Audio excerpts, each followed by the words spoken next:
Welcome दोस्तों सभी का हमारे YouTube चैनल कानून की आवाज में आपका बहुत बहुत स्वागत। दोस्तों बात करते हैं, हाल ही में सुप्रीम कोर्ट ने सेक्स वर्कर को लेकर एक इंपॉर्टेंट फैसला दिया था। उसके बारे में हम चर्चा करेंगे, लेकिन उसके बारे में आपको बताना चाहता हूं कि अगर कोई व्यक्ति सेक्स वर्कर यौन कर्मी के साथ कुछ करता है तो इसको लेकर सुप्रीम कोर्ट ने क्या कहा है उसके बारे में हम बात करेंगे। इस वीडियो में लगातार बने रहिए। दोस्तों अगर सुप्रीम कोर्ट क्या इस फैसले से क्या सेक्स वर्करों की जिंदगी बदल सकती है, बिल्कुल बदल सकती है, क्योंकि स्पष्ट कहा है राज्य, केंद्र शासित प्रदेश और पुलिस को कि कोई भी व्यक्ति सेक्स वर्कर मतलब यौन कर्मियों को परेशान न करे, बेवजह परेशान न करे, क्योंकि उन्हें भी जीने का अधिकार है, उनका भी ये प्रोफेशन है, ये पैसा है, ये धंधा है, ये लीगल है, ये भी कहा है। क्योंकि भारतीय कानून में इस आईपीसी में स्पष्ट कहा कि ये लीगल है, अवैध नहीं है। लेकिन अवैध कब हो जाता है? जब कोई व्यक्ति उन्हें जाकर जबरदस्ती से उनके साथ कुछ ऐसा व्यवहार करे या बिना मर्जी के साथ उनके साथ ऐसा व्यवहार करे तो वो लीगल नहीं है, अनलीगल हो जाता है। और इसमें सुप्रीम कोर्ट न्यायालय ने यह भी कहा है कि अगर सेक्स वर्कर अपनी इच्छा से, अपनी मर्जी से कुछ ऐसा करते हैं, उनका पैसा है, प्रोफेशन है, तो वो कोई गलत नहीं है।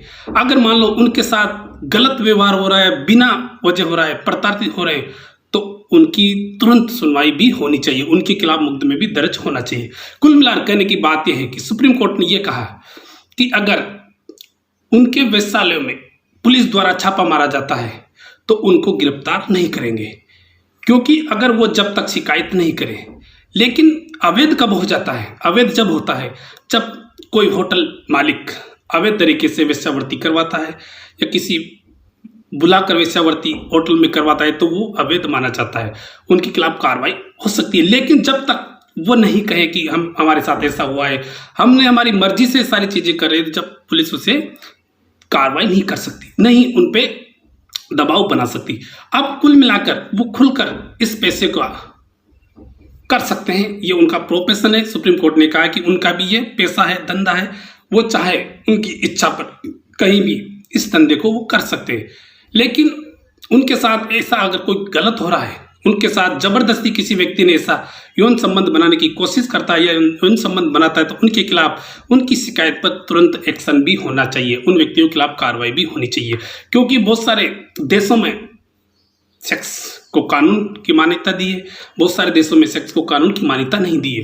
लेकिन अपने जो सुप्रीम कोर्ट ने हाल ही में जस्ट एक दो महीने पहले जो जजमेंट दिया था उसमें स्पष्ट कहा है कि भारत में भी ये लीगल है, लेकिन अनलीगल जब होता है जब कोई व्यक्ति उन्हें पैसे का बहाना दे, जबरदस्ती उनके साथ ऐसा करता है, होटल वेश्याशाला में उनके साथ ऐसा करवाता है, तो वो अपराध हो सकता है, वो अपराध हो जाता है। लेकिन जब उनकी मर्जी से इस प्रकार का वो प्रोफेशन करती है, धंधा करते हैं, तो वो लीगल है, ये कहा है सुप्रीम कोर्ट ने। इसलिए दोस्तों अगर किसी के साथ अब कुल मिलाकर सेक्स वर्कर यौन कर्मियों का जो सुप्रीम कोर्ट का फैसला है उससे उनका डर थोड़ा कम हो गया है, क्योंकि पुलिस उन्हें जाकर बेवजह परेशान करती थी, छापा मार देती, फंसाने की कोशिश करती थी। लेकिन अब जब सुप्रीम कोर्ट ने सख्त राज्य, केंद्र शासित और पुलिस को निर्देश दे दिया है कि उन लोगों को बिना वजह परेशान ना करें,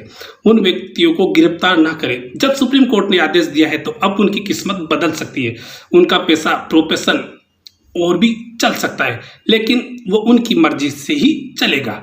इसलिए दोस्तों अगर इस वीडियो में आप और कुछ जानकारी चाहते हैं तो मुझे कमेंट्स करके आप मुझे पूछ सकते हैं, बिल्कुल आपके कमेंट्स का जवाब दूंगा और पूरा जजमेंट भी इसके बारे में आपको बताऊंगा। थैंक यू, धन्यवाद।